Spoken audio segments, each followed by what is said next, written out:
Before we begin, I just want to mention that this video was created in an effort to present as factual and as accurate information as possible. The research is mine and mine alone, but you are welcome to follow the links in the description and form your own conclusions through research of your own. I'm not a journalist or a detective, I'm just a neighbor with some questions and some concerns. Alright, that said, what is this all about? This video is a response to a letter I received last Friday sent by Bob Blumenfield of the Reseda City Council, District 3.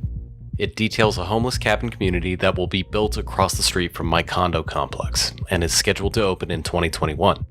My neighborhood block is almost entirely residential. There is a police station, library, park, playground, and a city councilman's office, but there are no commercial businesses or retail stores. This letter, written October 20th, is the first that I've heard of such plans for my neighborhood. There's been no other neighborhood outreach or public awareness on this issue that I'm aware of. A few minutes of Google searches reveal the catalyst for this cabin community is a federal lawsuit that denies police the ability to enforce public camping laws until the city is able to house 60% of the homeless population. Once that happens, homeless camps from under freeways and alongside the roads and alleys can then be cleared. You can learn more if you Google LA Alliance for Human Rights versus Los Angeles. The letter goes on to state that 28 other cities were sued for the same reason, but the letter doesn't make it clear if the situation in those cities have been remedied because of actions similar to which Bob Blumenfield is proposing. Here, the letter describes cabin communities as a possible path to allow the police to enforce the camping laws. It also gives details on what these cabin communities will be composed of. Down here it says that the city administrative officer was tasked with identifying all publicly owned lands that could potentially be used for this purpose. But it fails to list the other potential sites and why they were selected or rejected. Here is where the letter says that Bob Blumenfield is going to put 50 tiny homes behind his office. Once again, this is the first that I've heard of this situation. It is being presented as something that is going to happen and that the local neighborhood has no say in the matter. The letter quotes North Hollywood, Tarzana, and Canoga Park as also being locations where the city intends to put these homeless cabin communities. It also states that there are homeless cabin communities that are already functioning in Sonoma County, Riverside, Banning, and Santa Cruz. To see for myself, I went over to the Tarzana location to check it out. Unlike the proposed Reseda location, which is flanked by residential areas on all sides, the Tarzana location is situated in a largely commercial area, so it's not really a fair direct comparison. What's notable about this location is that while commercial properties and retail are nearby, there's also a preschool that's a short walk from the proposed homeless cabin community. For homeless cabin community projects in other cities that are being quoted in this letter, I tried to find any comprehensive study of the impact these homeless cabin communities would have on their local neighborhoods, but wasn't really able to find any. Sonoma County's website says their homeless cabin community is running as a pilot program. The Riverside Shelter's website primarily just outlines operations of their shelters. Banning doesn't really have a dedicated website to their homeless cabin community, but I did find an article from the Record Gazette, which stated that the cabin community is a pilot program, and temporary at that. Santa Cruz just has an outline on the production details and potential benefits on their homeless cabin community. Altogether, I found little to no information on things like local neighborhood impacts. I also couldn't find any data on success rates for services provided or operations reports of negative incidents that may occur at these homeless cabin communities. If that information exists, it should be made a lot easier to find. Councilman Blumenfield says in his letter that he will do everything in his power to make sure the cabin community does not become a magnet for crime or nuisances. If you visit blumenfield.lacity.org, their statistics state that there are 704 homeless people in Council District 3, and that 26% have a substance abuse disorder and 21% have serious mental illness. The website also quotes Mr. Blumenfield for saying, "I regularly hear from constituents who are very concerned about the homeless people they see with obvious mental health and drug issues.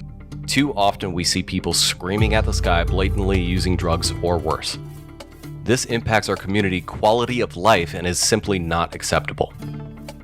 So my question in counter to that would be, you want to introduce serious drug and mental health problems where they don't already exist?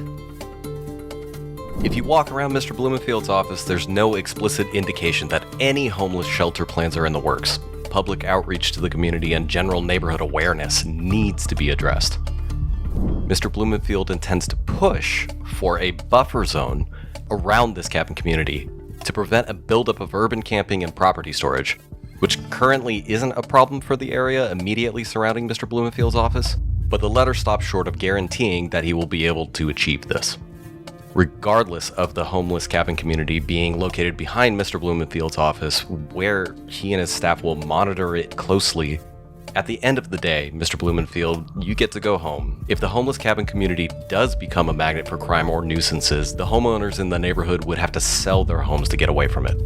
And if the pandemic continues, you and your staff may be working from home, as many of the neighborhood's residents are currently doing. Something else to note is that Bob Blumenfield is an elected official. He did run unopposed in 2017 for District 3 representative on the Los Angeles City Council, but if he doesn't run or doesn't win re-election, there's no guarantee that his successor will share the commitment that Bob is proposing. The letter goes on to detail the Safe Parking Program, which has been going on behind Mr. Blumenfield's office since at least November 25th, 2019, based on this YouTube video. But like the lack of awareness regarding the homeless cabin community, there is nothing in the lot to indicate that this is even happening. There are even signs in front of the lot that actually say no overnight parking.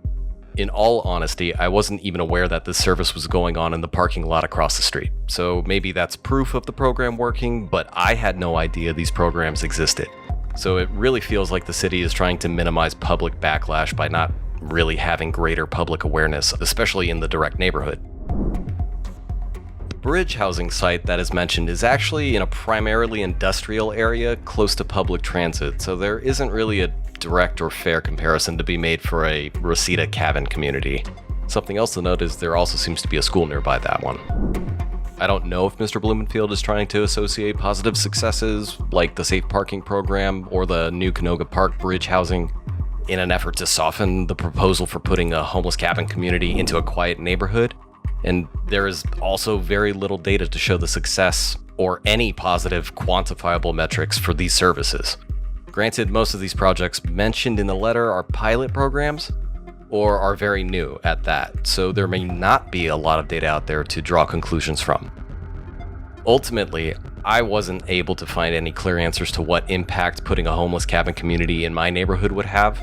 That includes everything from crime rates to housing prices. There's just not that much data out there. It says that, in addition, Team Blumenfield spoke with more than 60 property owners and explored all publicly owned land in the district. The letter doesn't specify where the 60 property owners live. I live in one of the over 70 plus residences in the condo complex directly across the street from the proposed Reseda site. The entire block is nothing but private residences. The letter that I received is the first I've heard about the homeless cabin community. The neighbors I spoke to have also never heard of this before. There are far more than 60 property owners in my condo complex alone, plus the surrounding single-family homes and apartments. Your public outreach clearly hasn't gone far enough. Who is in charge of running these facilities and/or programs raises more questions, as it doesn't provide any further details other than an experienced nonprofit service provider needs to sign on to manage the project. Here it states what the facility manager will do to mitigate an outbreak of COVID.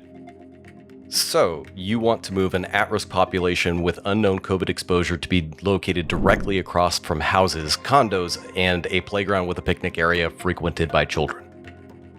How participants will be vetted sounds especially concerning. The vetting process would be determined by the site service provider, with no further specified details. Having the barriers to enter the facility be relatively low, and include a population of residents with mental health, drug addiction, or other issues. Sounds like a terrible thing to introduce to a quiet neighborhood. In terms of who is responsible for any incidents and what actions will be taken if they occur, there are, once again, few details other than the service provider would manage the facility. A more detailed plan needs to be made public on how negative influences of the homeless cabin community will directly affect the surrounding properties.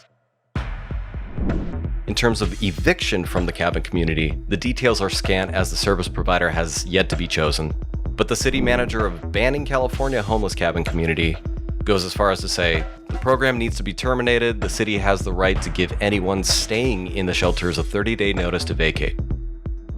This letter provides no conclusive assurances that the cabin community's residents will not become a burden to the surrounding neighborhood. This video should make it pretty obvious that the neighborhood does have some concerns about this being so close to us. The letter quotes another homeless housing location that is already operating in Winnetka across from the DMV, with no reported issues in 5 years.